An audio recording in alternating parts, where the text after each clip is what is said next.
right, so very warm welcome back. If you've just joined us and tuned in, we're talking Black Industrialists. DTI is working very hard to make sure that this area, this sector is growing, because that could unlock, and on a scale, the kinds of jobs and businesses that we need to make sure that this economy moves forward rapidly, particularly at a time that we are at the moment. And we're talking to the Minister, Deputy Minister, and the CEO of the National Empowerment Fund to help us in this discussion. And we're going to start getting your questions from Twitter and also our audience here.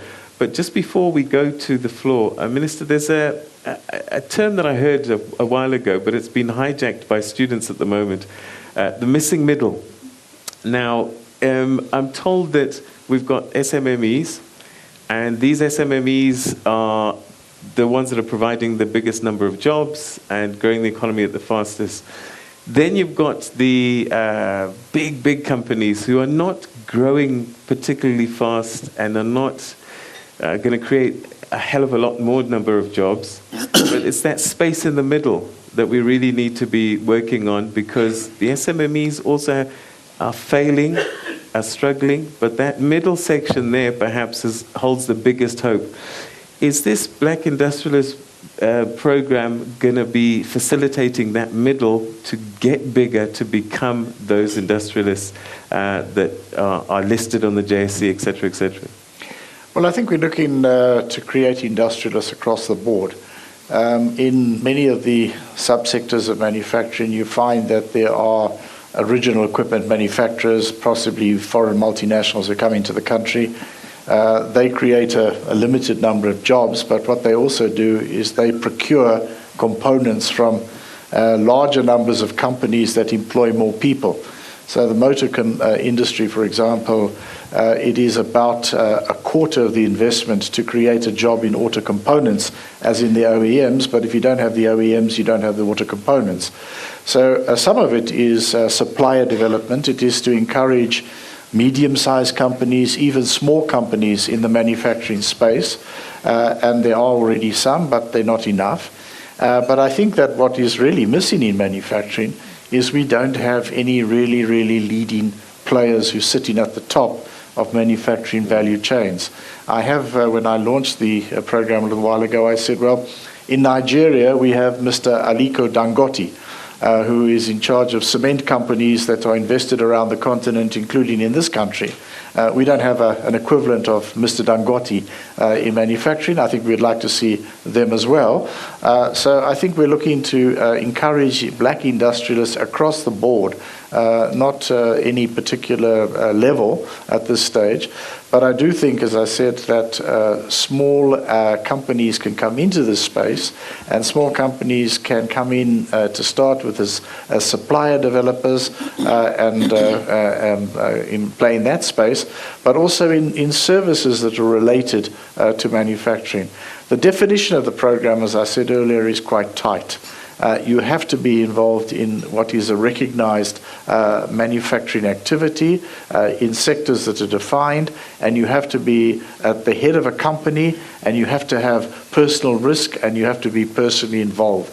So we're not looking at people who are just going to be passive shareholders in existing companies. We're looking at people who are actually going to dedicate their lives to becoming manufacturers, and we want to find the best of them, and we want to use the scheme to support with a higher impact from the existing programs, combining the programs, more bang for our buck, and achieve a higher impact through this particular program. That's the aim in a nutshell. All right, okay. Well, let's take some questions from the floor. Our first three, let's start at table 9, Mishek Sibia, which is, I think you've got a good question about somebody who wants to grow.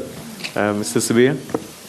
Yes, thank you, Peter, for the opportunity. And I'd also like to thank our government for a good initiative. It has been long overdue, and I'm happy that our government is taking that initiative. It is events like these that makes a difference in our lives and that of the economy of this country.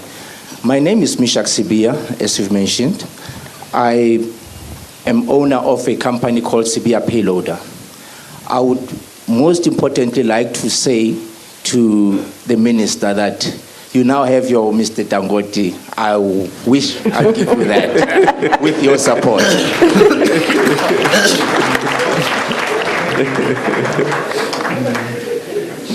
I run an engineering company. We are manufacturing trailers. When I say trailers, the reason why I'm raising this, because with people, they think small trailers. I'm talking your big side tipper trailers, anything that gets pulled by a truck. And these kind of trailers are actually used to drive economy because they play a role in construction, they play a role in mining, so they're economic drivers. So it's a very expensive operation, but I'm also happy to announce that through the IDC, and again with such initiatives, I've managed to secure and to acquire a 14,000 square meter under roof. I can confidently say currently in the country we are the only 100% black-owned trailer manufacturer, and it is through our government.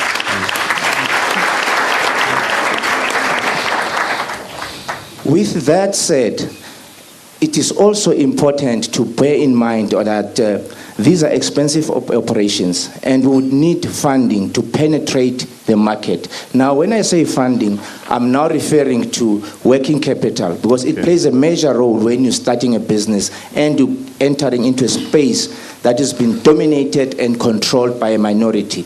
So I would like the government to assist us in that regard. Okay. Second to that, my last question, Peter, I know you're in a hurry, but I'm waiting for this opportunity. You're the only one today that's going to get two questions. Okay.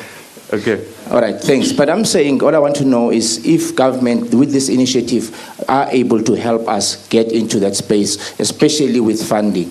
We will contribute, Peter, and I'm going to say this. It is important for our government to know this. I know there are funds allocated for further, for EFTs, but unfortunately the industry itself, especially manufacturing, this is a hands-on operation. And you cannot take a student for 3 months, give you a 90-day course, and for them to enter into the market. Now, companies like ours, we are willing to take those students and train them. But it is also a costly exercise because they are bound to make mistakes. And for a corporate, those mistakes come costly in their profits. Therefore, with the government helping us, we will be able to accommodate and share the skill and train them so that they can also become better industrialists. Thank you. So you want a refund for your mistakes? Okay. All right. Okay. So he's manufacturing already. And he's basically needing, and he's grateful for the setup funds, but now he needs working capital. So perhaps that might be for you, Ms. Mthethwa. Table 20, Vuyobokwe. Thank you. My name is Vuyolo Tubokwe, as mentioned. I'm the Commercial Director of Afro Capital Steel, 100% black women youth-owned business in the engineering sector. My question is, what is the fundamental difference between the MSAP and the BIS? Because in commercializing a black business like ours, it takes a lot of funds to expand, which is what the stage we're currently at. So what is the difference between the two schemes, and how can we catapult ourselves to be one of the leading manufacturers in the engineering sector? Thank you. Okay, very excited to see young women in industry. Keith Tabo, table 8.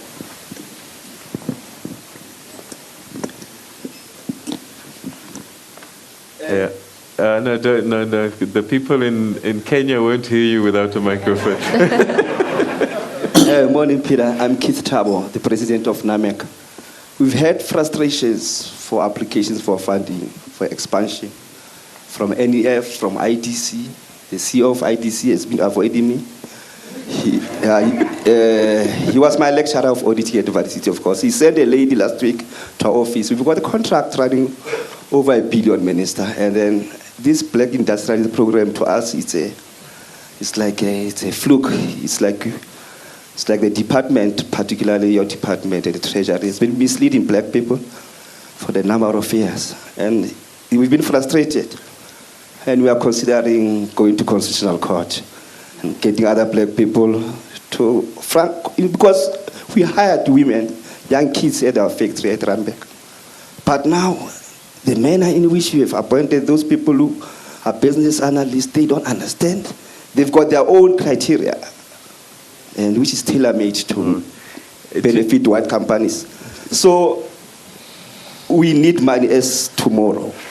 All right, just explain to me, when you say that you've been misled, what's happened?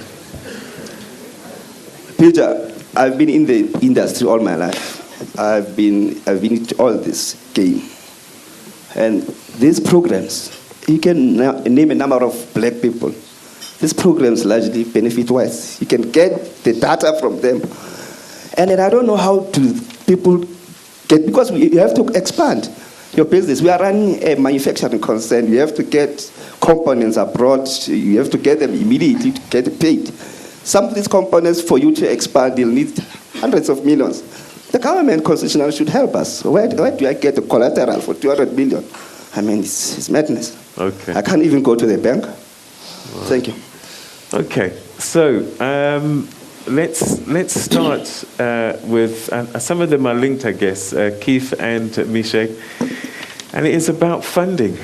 You know, how you want us to become these big industrialists, but we get to a certain point, and then the money starts getting serious, and they're looking to you, Ms. Mthethwa. Maybe just to respond from my side, Peter. So obviously the NEF is not sitting on a pile of cash. So that's when I talk about the billions that we have created, we're using our small balance sheet to actually leverage additional funding from other funders. So the projects will take them through feasibility, bankable feasibility, and then invite both local investors and international investors. So we only have a very, very small balance sheet. But having said that, if I may just respond to the first question regarding Can I do this? Because I want to give you ample time to respond. So we're going to take a quick break. We need to take one before 8 o'clock. And then when we come back, we'll finish your point there. So stay with us. We'll get answers for you at Morning Live SABC, hashtag TNA BizBrief. This is your opportunity to engage with the country's leadership, particularly in trade and industry. Stay with us.